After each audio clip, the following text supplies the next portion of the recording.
Hi, Terry Walters again from Colorado Celtic Creations. So this video is going to show you how to make the frame pieces. A lot of different ways of going about this. I'll show you my process. This is largely derived from Marie Horton. Thank you, Marie. I use a modification of the Gunarinka pattern, which is a fabulous pattern for this, but and Maddie's put some information out on how to change the angle on that. This one has a little higher angle than the original pattern. So what you're going to need, we're going to do the front frame first because it's the most complicated. Your pattern, a couple pieces of Vilene. Now, not everyone can get Vilene. Totally understand that. Vilene, if you can kind of get a sense, it's got a stiffness to it, but it is much thinner. It's not near as thick as Peltex. The Pelon 70, I think, is the number, which is what I'd used before. But in America, that's probably the closest you're going to get. Ultimately, we're going to be making 2 layers, but the inner layer is a little smaller. So we'll talk about that. You're also going to need some sew-through boning. I cannot emphasize enough how important it is to have sew-through boning. I made my first dress without understanding that fact, and trying to put the bodice onto the skirt was next to impossible. So, sew-through boning. On each of these pieces, you're going to want to iron them flat. This came on a roll. I've already ironed it flat. I'll do that with my pieces of boning as well. So with that, we'll get started. This is my favorite gadget. Is just a very inexpensive light board I got for like, I don't know, 15, 20 bucks on Amazon. That's really nice to just trace anything like that. The other thing is Pilot friction pens. If you're not aware of these, they can write on fabric, they can write on your framing and anything. As soon as you hit them with any heat, they disappear. Always test on your fabric first, but they're great. I use them for marking up my fabrics, exactly where my seam lines are on everything. I also use them on a frame. Sometimes the marking wouldn't show through, but if you're using a lighter color, you know, it's always hard to tell when you're going to get a bleed through. So I like to just use these. So I'm going to trace this out on both sides. It's very important to line this up. You don't want to do one side of your pattern to have it a little skewed off from the other, because again, this is going to line up, if you remember from the other video, exactly with your skirt. So it's important that everything be exactly in place. And as soon as I get this fully traced out, I'll just cut this out.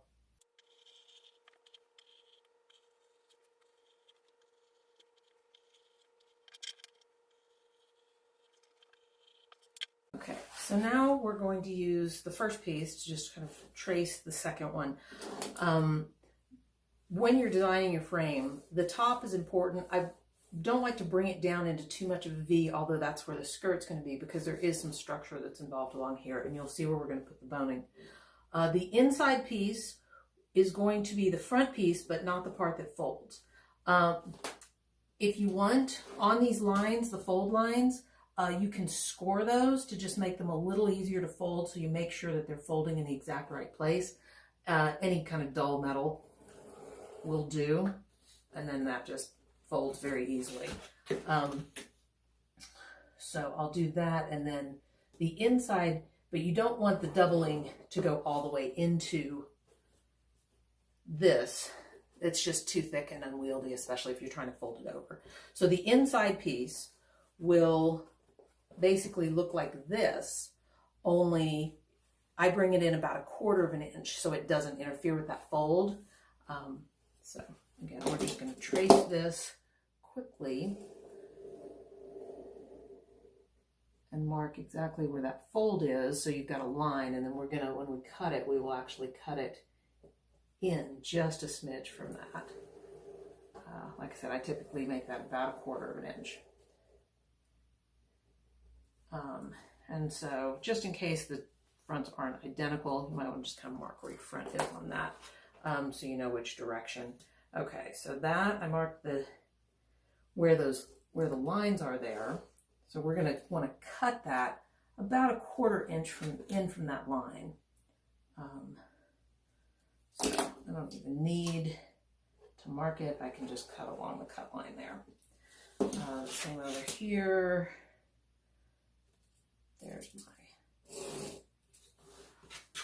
And since this won't be part of the fold, if you're a little off on this, more than a 1/4 inch, or it's a little askew, it's not the end of the world, because that's not a structural element. But we're just going to cut the rest of this out. And then we're going to put the boning that goes across, we'll put on this, and then we'll sew the two pieces together. So the boning actually gets sandwiched in between the two pieces. Let me finish cutting this out, and I will show you how these fit together. So on the inside, this is going to fit just like that, and because we cut them together, they'll match. And so that will be your front piece, but we still need to add the boning into it. You must make sure your boning is flat. So here we've got boning as it's come off the roll. If you sew it on like that, your frame's going to be doing that. So some times people put two pieces of boning and kind of alternate, one that goes each way. I found, for simplicity's sake, I tend to just put one piece of cross boning, and then two pieces are going to go in the side seams, and we'll show you where that works. But it's very important at this point to get all of that curve out and get this as flat as possible. Any sew through boning, at least that I've used, has certainly been able to be ironed and flattened out.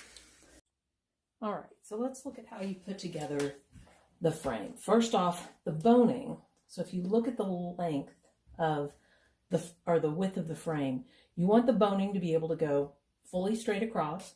You can see when you attach your bodice, generally your seam line is going to cross through this. That's the sewing bone. So you don't need to get it all the way down into these, and then so I generally stop at maybe 1.5 inches, 2 inches from each side seam. The side boning, you're going to put in, I generally like to start that about 1 inch below. It's just, there's so much going on right at that corner where the side pleat is, when you're trying to attach the bodice, that if you also have boning in there, you'll hate yourself, and it's not really needed that much for structure. So I generally start this about 1 inch or so below. You can sew it on and then just trim that off whenever, so I don't worry about getting that exactly right. So first, what we're going to do is we're going to pin this on, and we're going to sew this to the smaller piece, and then we're going to sew that piece onto this piece and sandwich that boning in between. So make sure you're using a denim needle. You try to get through some of that boning with a regular needle, it's not going to be happy.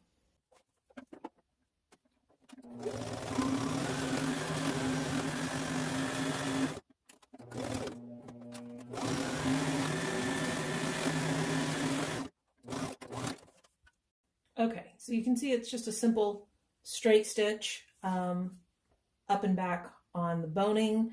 We're now, again, going to put the boning side toward the frame, put that in place. Again, you should have about a 1/4 inch gap at each side.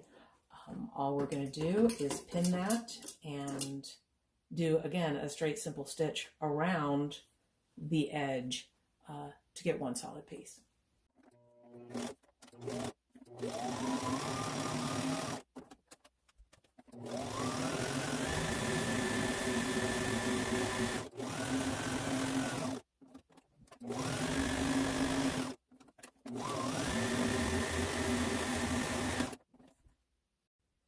Okay, when you sew the boning into the sides, make sure it's not directly up against the crease, because that thickness will sort of keep the crease from folding all the way. So I just pull it a slight bit away, maybe 1/8 of an inch away.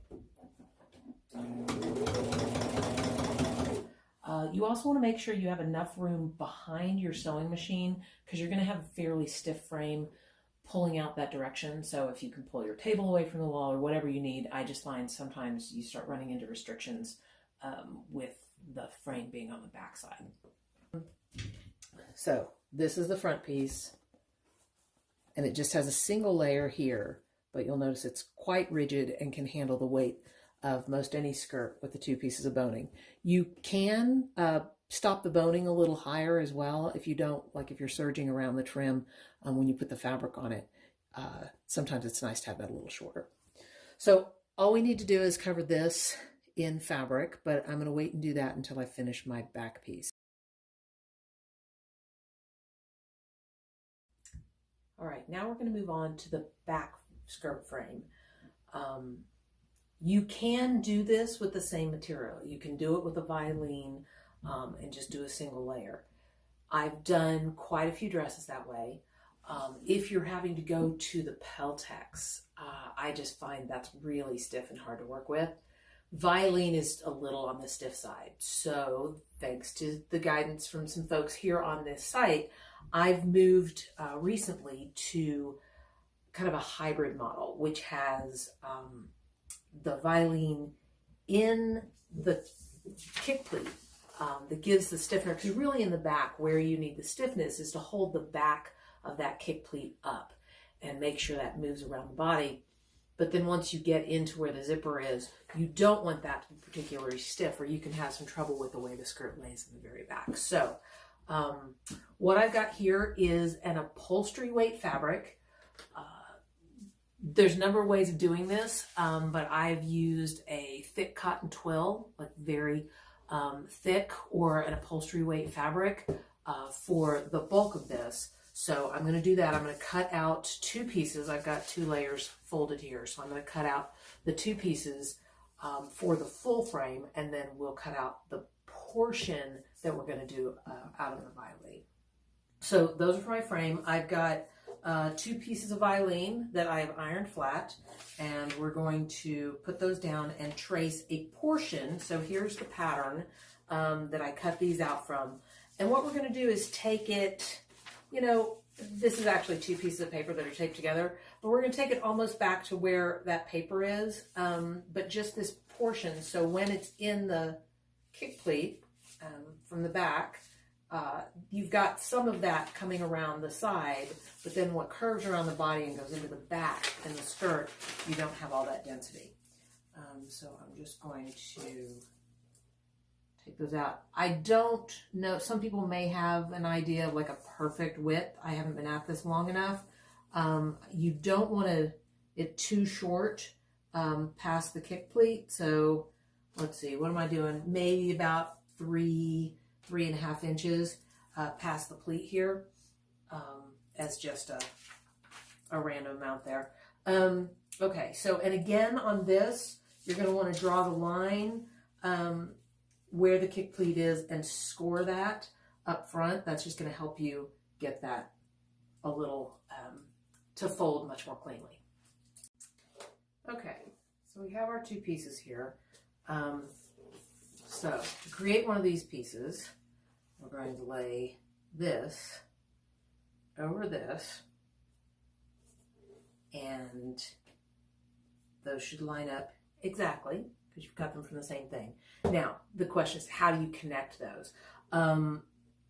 When I add my satin fabric on top, I tend to just use a temporary adhesive spray, but this really needs to stay together. This is part of your structural element. So I like to use heavy duty Wonder Under.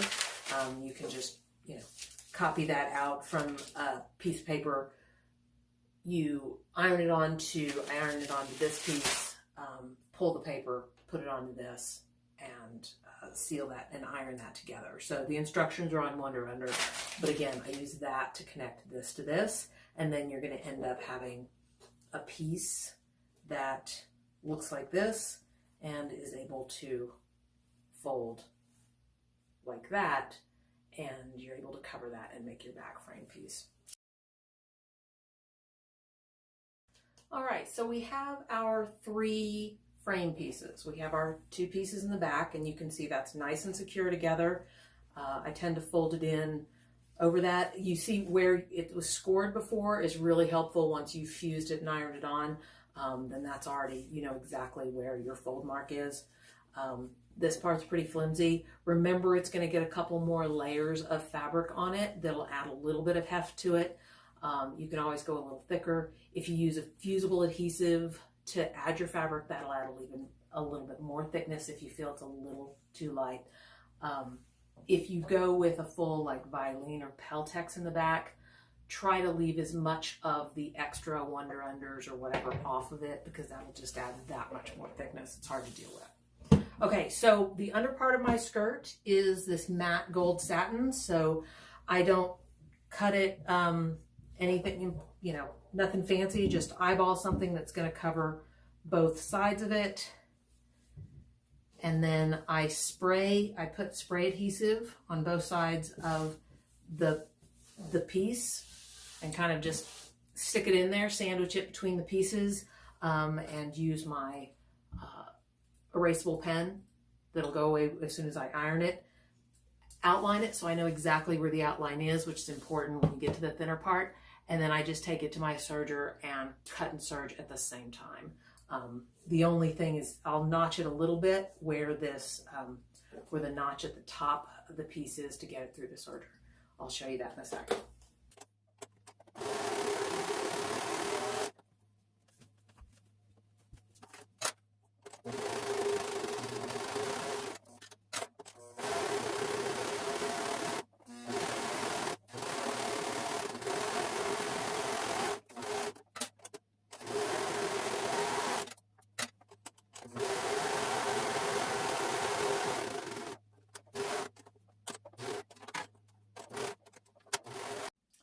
I'm going to stop here to note, sometimes you're dealing with a very rigid frame, and sometimes when you get in certain positions, it doesn't want to go where you need it to go on your serger. So sometimes just be aware if you're having trouble getting it to move through, maybe it's banging against something in the back. So like in this case, I have to pull it up and around to be able to finish this.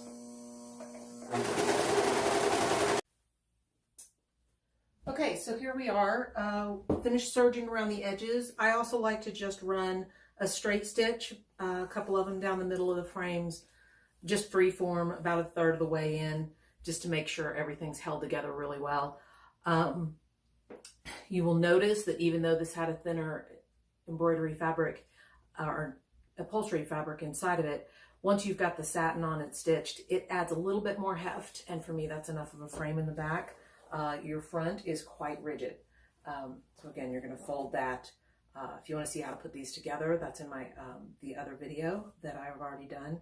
But you can see this provides a quite rigid frame, and those will kind of disappear under the underskirt if you make them match whatever you're using on the back side of your skirt. A couple things about adhesive. I talked about it, but if you haven't used a temporary spray adhesive before, I find them really useful in terms of embroidering and holding some fabric in place. I use one from Madeira, but you want a temporary spray adhesive that's made specifically for this, for sewing. It won't gum up your needles. They go away pretty quickly. They're not going to stain the fabric as long as you're not too heavy about it. Play around with them. I've used this one. I've also used one by ODIF, O-D-I-F. It's a 505 basting spray. I've had good luck with both of those, but I find them kind of useful for a lot of things around embroidery. So anyway, hope that helps. And let me know if you have any questions.